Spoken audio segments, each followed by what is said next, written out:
Hello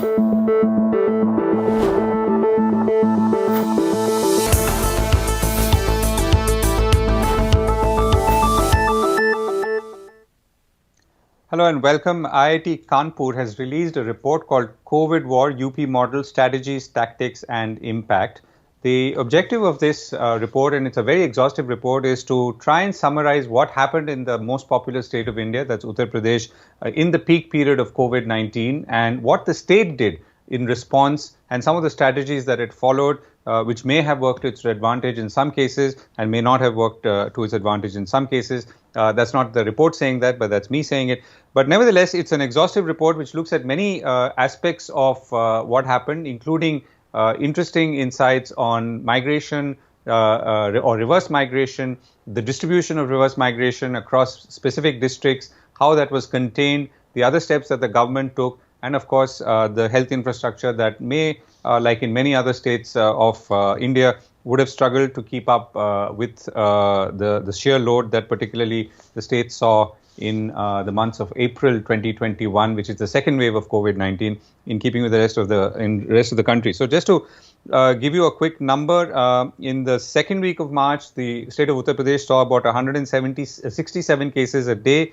This was at 37,944 cases a day on the 24th of April. Now, just remember that the state of Delhi, or the city-state of Delhi, which is next door, was coming dangerously close to these numbers. So, in itself, these numbers may not mean much. But there were other factors which suggested the stress on the system. Oxygen consumption went from about 380 metric tons on the 14th of April to about 24th of April to about 14th of April, to about 840 metric tons on the 25th of April. So in about 10 days, it shot up dramatically, even as cases may or may not have stabilized. So also showing the severity of the disease as it spread. So now the author of this report is someone who has also created a model, or a mathematical model, for trying to project the spread of COVID in the country, along with two other colleagues. The model is called SUTRA, or Susceptible, Undetected, Tested and Removed Approach. And his name is Professor Manindra Agarwal, who's also a professor at IIT Kanpur in computer science and engineering, and also has a BTech and PhD in that subject, and is also the deputy director of IIT Kanpur. So to also try and get a slightly different perspective on that, I'm joined by Dr. Rajiv Dasgupta, chairperson of the Center for Social Medicine and Community Health at the Jawaharlal Nehru University in Delhi. Dr. Dasgupta is a doctor, is an MBBS doctor, and also has a Masters of Public Health and PhD. Thank you both for joining me. Professor Agarwal, let me begin with you. So, you've one of the findings that you've concluded in this is that the state focused on, and therefore to some extent succeeded in continuation of economic activities. So just to get things off the ground, my first question would be, in retrospect and as you look ahead, was that the right decision, or would it be done differently, assuming we were to see a third wave or a fourth wave? I believe that was the right decision. Given the state situation, very large population, and then in first wave, a lot of people lost their livelihood, and to avoid that to recur, which would have set back the economy in a big way, the decision was taken. And frankly, I was also surprised when this decision was taken. I was expecting a complete lockdown because the numbers are climbing up very fast. And I feared that this is going to end up in a bit of a disaster with uncontrolled growth in numbers. But to my surprise, it did not happen. And that's when I set about understanding what happened, how it happened. And that's what is there in the report. Right. So, Professor, tell us a little bit about the Sutra model, very briefly, and how it applies, because you're using, of course, as we all know now, in the case of COVID-19, it's a multidisciplinary approach. There are people like you who bring in understanding of mathematics and mathematical modeling. Dr. Dasgupta brings in a medical perspective into epidemiology, and there are, of course, others who are frontline doctors, including maybe pulmonologists and virologists and immunologists. So tell us how you've approached this right from the beginning. So yeah, we created the Sutra model in order to capture some of the unique properties of COVID pandemic. One of them was that the presence of a very large number of asymptomatic patients, most of them remain undetected. But on the other hand, they do contribute very significantly to the spread of the pandemic. So without getting a good estimate of that number, you can't really do a good modeling exercise.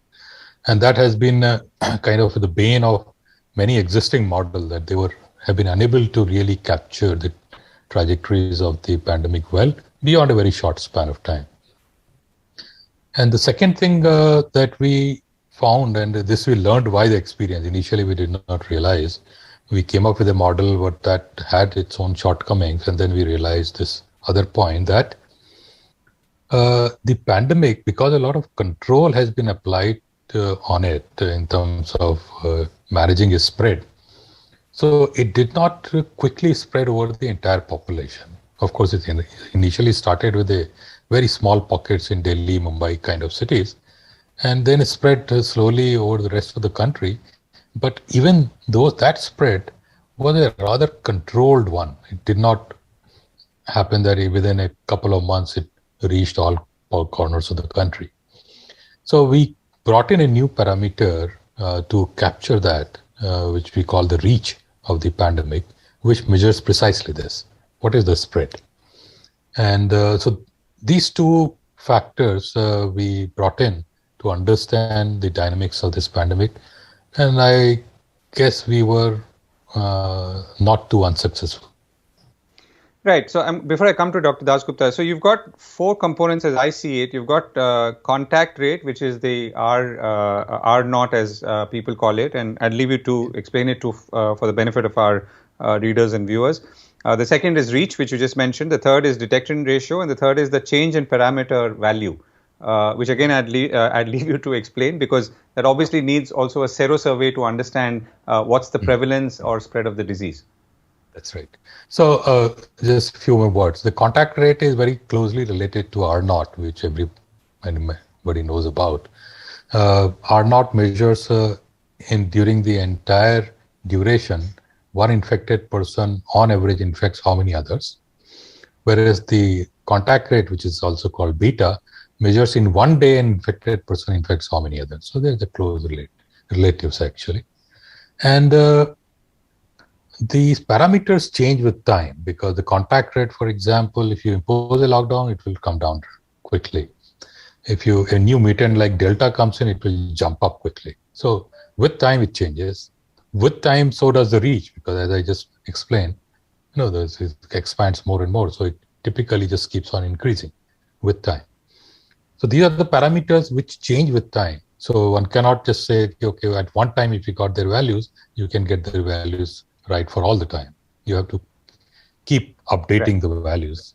And finally, to get the right value of the detection ratio, we need one serosurvey data taken at any point in time. And once we get that one single point value, we can actually estimate the values of all parameters over the entire timeline. So that's the strength of the model. Okay, I'm going to come back to the model in more to try and see how we can continue to apply it in future. Dr. Dasgupta, your thoughts? Thank you. And first, many congratulations to Professor Agarwal, his colleagues and his team members for a very exhaustive report on certainly one of the most important and most challenging states of the country. A wonderful chronicling of what's been an immense challenge for UP. Personally, I would agree with several of the points that Professor Agarwal just said, including whether this has been the right approach. This has indeed been the right approach, and while many detractors may disagree, I personally believe India has done very well, given the enormity of the challenge, given the diversity of this country. It also needs to be acknowledged that all states have, to use the cliched term, certainly thought out of the box, acted out of the box, and each state has surpassed themselves in putting their best foot forward. At the same time, a country of this size and diversity, and as many of us have maintained right from the beginning, and this is true of all pandemics or very large epidemics, not just COVID, that it is a situation of multiple epidemics with each state behaving like a different country and being in different phases of the pandemic at different points of time. So to that extent, each state is a case study on its own. But at the end of the day, if we have substantial number of studies like Professor Agarwal and team have carried out, there should be an opportunity for a larger theorization that holds true for India. That is, I think, is my opening point. Right. Okay, so let me pick on one point, Dr. Dasgupta. So continuation of economic activities. So the report says that implementation was very successful, also linked, interestingly, to new ventures started, data, and a substantial drop in the unemployment rate, again, with data from the state. So now the trade-off is something that is very subjective, or that's a different argument. But what's your reaction as someone who's more of a medical person than a mathematical modeler? Yes, first, I'm not a mathematical modeler. I would look at it in this manner, and I think it's important to underscore that for better clarity of the viewers. Essentially, when this pandemic broke out, there were three broad approaches that were available and that different countries adopted. At the same time, it's important to remember that this is a respiratory infection, and therefore it would cause what we call a propagated epidemic, which means the waves would go up and down like this. The reason we see these very large waves is basically because of two reasons. One, of course, there's a surge in infections because it's largely a virgin population that you have, plus variants as they may come in, as we saw with the Delta. And also the fact that if we impose lockdowns, then it statistically or graphically produces a graph or a wave which takes away seemingly the propagated nature of this respiratory epidemic. And therefore it looks like what we call a point source epidemic, like a food poisoning outbreak, to give some very classical examples. But back to the point of what different countries did or what the options were. The first is what's called the herd immunity approach, which is not to be confused with achieving herd immunity through vaccines. The herd immunity approach is essentially what Sweden did, essentially let the infection run through, try and limit the damage as much as possible, but hope that within a relatively short time, much of the population acquires immunity. It comes with its risks and costs, as we have seen with Sweden. This initially actually found favor with many traditional epidemiologists, but then, as we saw, Sweden did pay a very heavy cost, and it wasn't necessarily popular within among its citizens. At the other end, you have the zero COVID approach, which is what Australia, New Zealand did, completely locking up. And as we know, the Sydney, Melbourne, these lockdowns have just ended, 100-day plus. It saw its quota of protests from citizens. Now, India chose the middle path, which is the mitigation approach, which is you try and limit the damage. You also let economic activity go on to a certain degree. You also ramp up health services. And it is a sort of a mixed bag. And therefore, there is no right or wrong or successful or unsuccessful in this. Obviously, with different phases and with different dynamics of spread in these states, each state would experience somewhat different trajectories at different points in time. But essentially, we chose a mitigation approach, which I think is pragmatic. We stuck to it reasonably well. Of course, there are critiques of mortality being undercounted and so on, but that's part of the game. So, Professor Agarwal, the one question that I had, and I can only pose to you, how you answer it, I guess depends, is that many states could have done a similar study, and perhaps they are. So we don't know what the counterfactual is. Now, not to contrast or make it competitive, but would we know, for example, that let's say any other state, maybe let's say a Bihar or a Madhya Pradesh or a Maharashtra, which are larger states like UP, had any better success or equal success, and how were their strategies? How did their strategies work out or not work out? I mean, any thoughts on that? Yeah, that's a very good question, and I frankly do not have an answer because I have not studied any of the other states well, and therefore it's also a bit presumptuous for me to say that UP's strategy has been the best. What I can certainly say there, but is that the UP strategy has been extremely good because it helped mitigate serious damage at the same time continuing with the economy. So now, with vis-a-vis strategies adopted by other states, that's a comparison that requires in-depth study of multiple states and then point-by-point comparison, which I don't think has happened yet. Right, and on certain points we can. On certain points we can, and we have compared across the states, but these are limited points. I think there is a not comprehensive study. Right, and I think you've talked about UP's recovery ratio as amongst the highest compared to other states. Am I right? Yes, that's correct. Okay. But that's only, as I said, one of the multiple dimensional parts of this study. So it's just taking a few of these points and saying this state is better is perhaps not the right way. Right.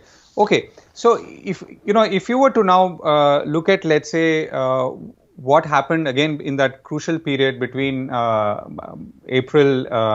mostly between April and May, is your sense that the public policy decisions that were taken with an understanding of your model and what the model was projecting? And because you do mention in your report that because the model has worked, and I'm not clear to me whether that model informed public policy making, or was public policy more intuitive and maybe a sign of desperation perhaps, that you cannot have so many people not having a job and not being allowed to continue their livelihood, particularly in the light of wave 1. Yes, no, it definitely was not informed by our model. At the best, our model would have played a small role in taking inputs from multiple sources. But it was I would say, a very courageous decision. Now, factors behind those decisions could be that there was no other option. Well, there is always an option that you shut down everything, but long term it will create problems and so on and so forth. There could have been multiple thoughts behind it. But once the decision was taken, its implementation was quite remarkable. And I can give you some details, and because I've been observing this very closely. End April, when you mentioned peak on 24th of April, by that time, the infection had not spread to villages that much. It was still in the big cities and smaller cities. And around that time, it was clear that it is within a week or 10 days is now going to spread to the villages in a big way. And that's exactly what happened. Now, one would have thought that, okay, even if one takes the point that, okay, there is not much testing in villages, so those numbers never get reported. But the fact that a very large-scale attack has happened in the villages, you would see a lot of deaths, especially given the fact that villages do not have access to good health facilities. And whatever facilities were there were already overwhelmed, and the oxygen shortage was there as well. Now, notwithstanding the reports about the bodies floating in Ganga and buried in sands, etc., those reports came they were like about a week's period when this happened. But then, almost suddenly, I would say in a 10-day period, the things improved dramatically. And that is, I think that was the heart of the entire strategy where, very extensive. And when we studied, we learned that uh, every village had been carrying, since the current CM took charge, he created in every village a infectious disease monitoring committee, primarily aimed for the Japanese encephalitis that was prevalent in eastern UP. And he would consistently take a review of that. So all the committees were functional. And they were pivoted to becoming a monitoring committee for COVID-19. Now, those guys, part of the committee, already had some basic training about this. And so they played a very key role. And then in that 10-day period, the state carried out door-to-door surveys of all villages, or nearly all villages, to identify if there are any ill persons, and then give the treatment and just take the whole paraphernalia around. So those days were very crucial, and that's where I think the maximum impact occurred. Once you contain it, making it drop, then things become easier by the day. Right, and so the point about spread, and let me come back to that in a moment. Dr. Dasgupta, so we're trying to understand here, how can we use the learnings from wave 2 particularly in 3 or 4 ways. So one is, let's say, the very relevance and the importance of modeling. The second, of course, is the augmentation of health capacity, and the third is the strategy, the epidemiological strategy of, let's say, containing, locking down, not locking down, allowing the virus to run through. So how are you now using this as a backdrop, or in the backdrop? How are you looking ahead? I mean, what could we clearly take forward? Well, at that point, particularly as the Delta wave really swept through state after state, it was more of a tsunami than of a wave or a surge. Things happened very rapidly, and if you see, and again, Professor Agarwal is a better judge of that. The force of the infection, or the enormity of the infection, actually meant that it wasn't very long drawn. And I mean, given the absolute numbers who are ill or actually died. So and his observation is, the finding is absolutely right, that it wasn't a very protracted thing, and it did affect very large numbers relatively over a small time. And that's actually explained by the fact that the secondary attack rate of Delta variant is very high, ranging between 80%, 90%, in some cases even 100%, which is why most of the family members actually fell ill, asymptomatic or otherwise, in contrast to the first wave, where some of the researchers computed that secondary attack rate of around 30%. It is also borne out by the fact that once the fourth sero survey came out, that there were relatively little differences between rural and urban population in terms of seroprevalence, and relatively little difference between adults and children. And that fact now actually has a bearing on what strategy we should take while approaching the childhood vaccination. And there are various opinions about it, but I would argue that one thing we keep in mind is the fact that we actually have very little difference between the seroprevalence between adults and children. But at the same time, let's also acknowledge that the decision some time back was to have actually district level sero service. A state is too big an entity, but it's important to acknowledge that organizing district sero surveys in terms of human resources, financial resources, technical capabilities is not easy. It is a very challenging task, and unfortunately, we actually don't have proper district level sero surveys, which would actually enable us both to analyze and to plan better. Right. Professor Agarwal, 2 questions. So one is, what would you say from your own perspective are the weaknesses of a mathematical model like yours? And there are obviously similar models being used in elsewhere in the world or in most parts of the world. Secondly, data is a problem. I think your report acknowledges it as well, that it could be a problem and it could be in any part of the country. So how do you account for that, and how are you looking to maybe, let's say, help resolve that going ahead? See, one of the important weaknesses of our model is that when things are changing rapidly on the ground, for example, if the contact rate is changing rapidly or reach is increasing rapidly, then it is unable to capture that. The reason is that our model learns the values of parameter directly from data. And if data is in a flux in the sense of because parameter values are changing rapidly, it's unable to get a good estimate of where the parameter values will eventually end up with. And once that stabilizes a bit, then it can capture it well. So there are therefore times, and there was, for example, first half of April was that time when things were very rapidly changing. The reach was rapidly increasing for the country. And the model was unable to really capture the intensity of the pandemic. And by the time around 24th, 25th April, it got it right because by then things had stabilized. So that's a weakness, and we are hoping to work on it and see if we can make a better predictions for such periods. And what was the second question?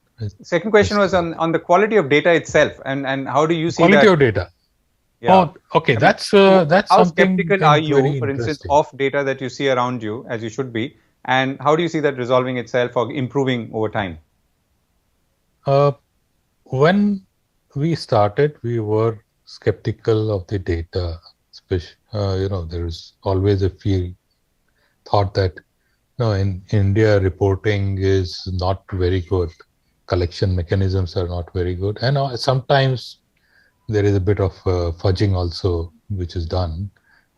But with time, we have realized that data from India is outstanding.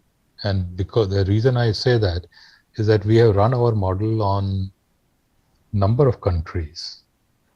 And if you see the data from many other countries, there are so many sort of zigs and zags in that it cannot happen it cannot happen naturally. It has to be because the data reporting is a bit of a problem. Can you give me an illustration of that?